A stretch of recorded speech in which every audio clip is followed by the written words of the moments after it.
Opa! E aí galera, tudo beleza? Um salve aí pra vocês aí. Espero e desejo que todos estejam muito bem, né?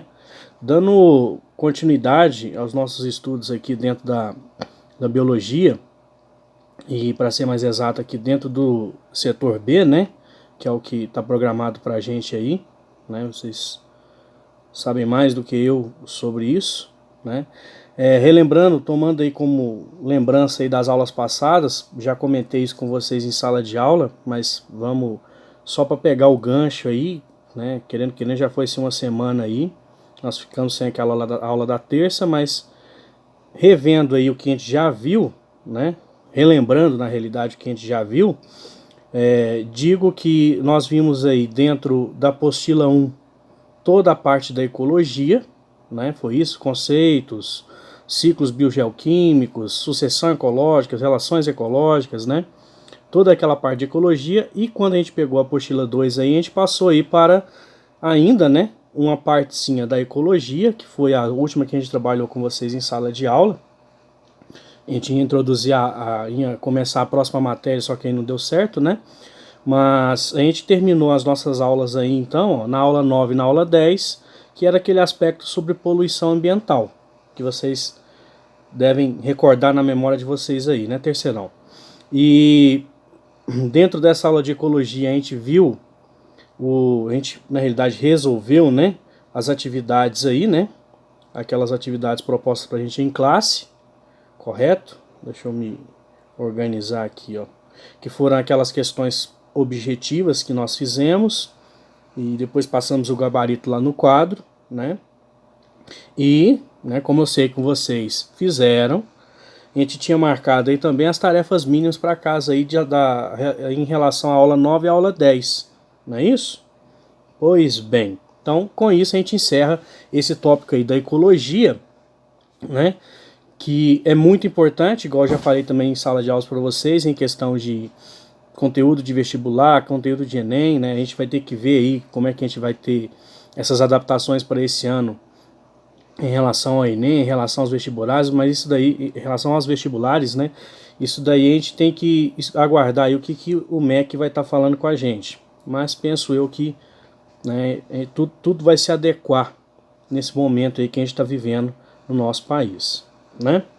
Seguindo então a matéria, a nossa próxima aula aí, que é a aula 11, que já vai ser tema nosso aí para segunda-feira, né? Hoje, correto?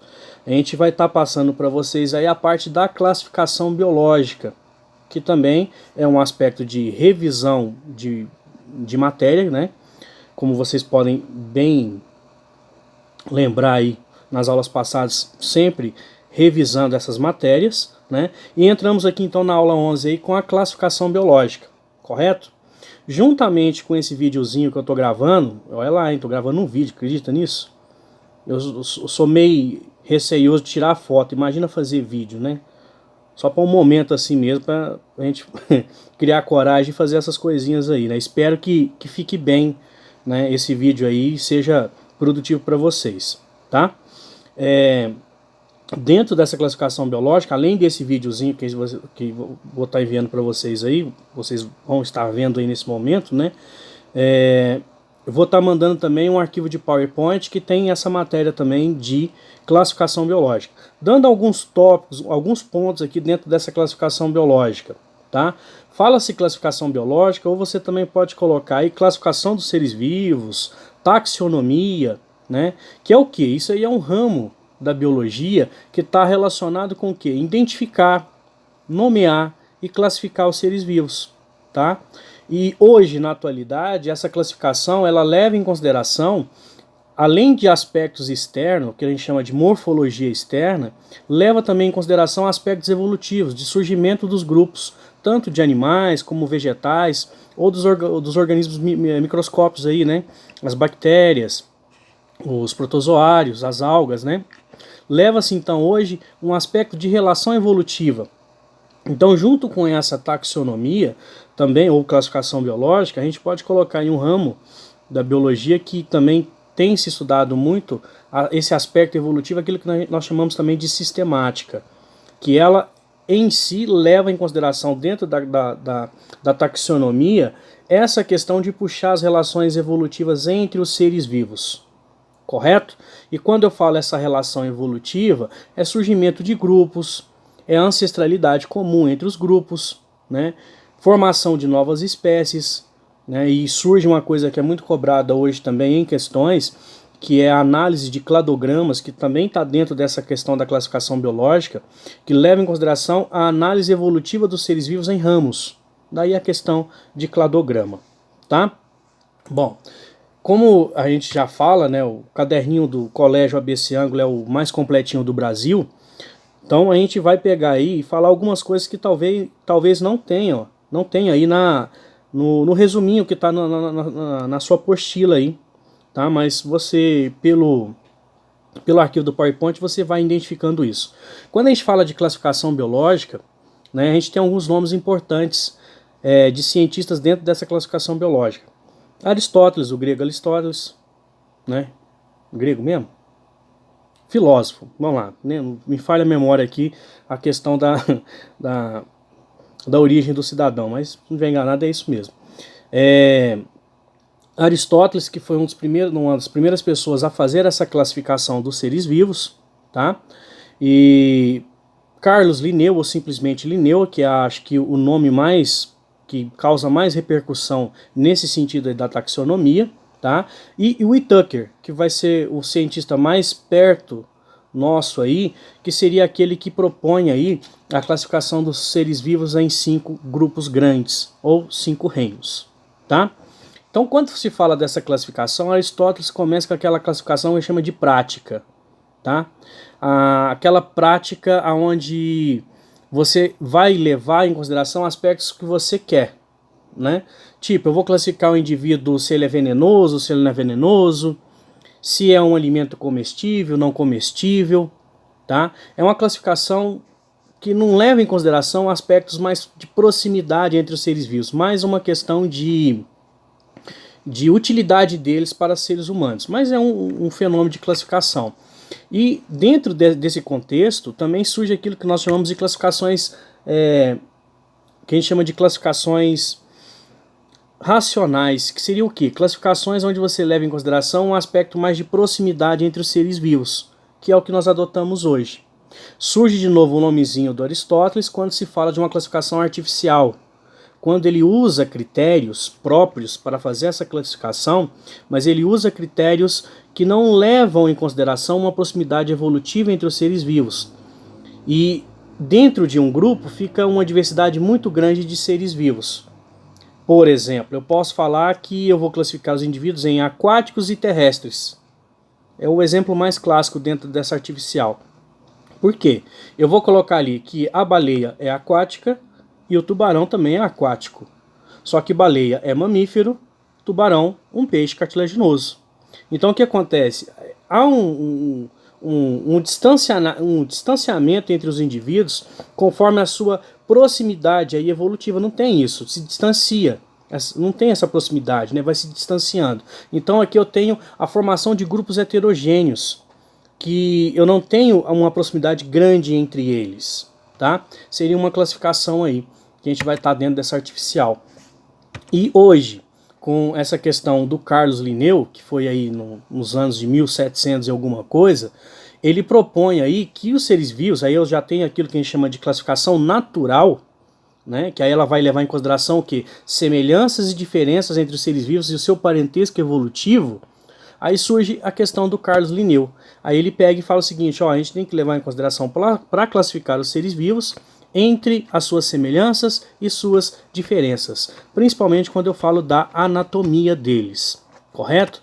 E para finalizar aqui desses 3 pontos de classificação, a gente tem também aquela classificação que a gente chama de vertical, que leva em consideração essa questão do parentesco entre os indivíduos, semelhanças e diferenças, só que leva também um aspecto que é o tempo, tá? É aí que surge aquilo que a gente chama de cladogramas. Eu vou levar em consideração uma classificação natural entre os seres vivos, né? Eu vou aproximar indivíduos que realmente são próximos, né? Eu não tenho indivíduos que vão ser diferentes, então se eu estou falando mamífero, eu vou tratar de mamífero, eu não vou colocar um peixe junto dessa classificação. Só que eu faço essa classificação levando em consideração o tempo. Aí dentro desse tempo eu tenho aquilo que a gente vai colocando ramos de ancestralidade entre os seres vivos, que é uma proximidade genética entre eles, correto? E nesse caso aqui essas classificações são mais dinâmicas, né? Elas representam um aspecto mais importante, tá? Desse parentesco evolutivo, Carlos Linneu, então, ele propõe maneiras de você fazer essa classificação, correto? E dentro dessa classificação você tem que levar em consideração o quê? Pontos ou critérios classificadores. Aí para fazer esses pontos, eu posso pegar, por exemplo, um mamífero. Como é que eu vou classificar um indivíduo como mamífero? Se ele tem pelo e se ele tem glândulas mamárias, né? Levo essa classificação. Aí para agrupar esses indivíduos, propõe-se então aquilo que a gente chama de categorias de classificação.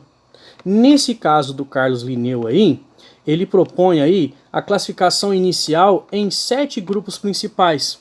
Vocês já devem ter escutado isso, né? A gente já falou isso com vocês outras vezes, correto?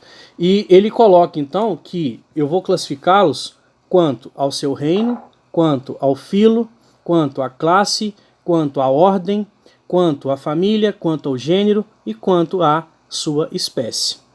Aqui um ponto interessantíssimo é o seguinte: o reino apresenta para a gente uma categoria que a gente chama de categoria mais abrangente, com uma diversidade muito grande.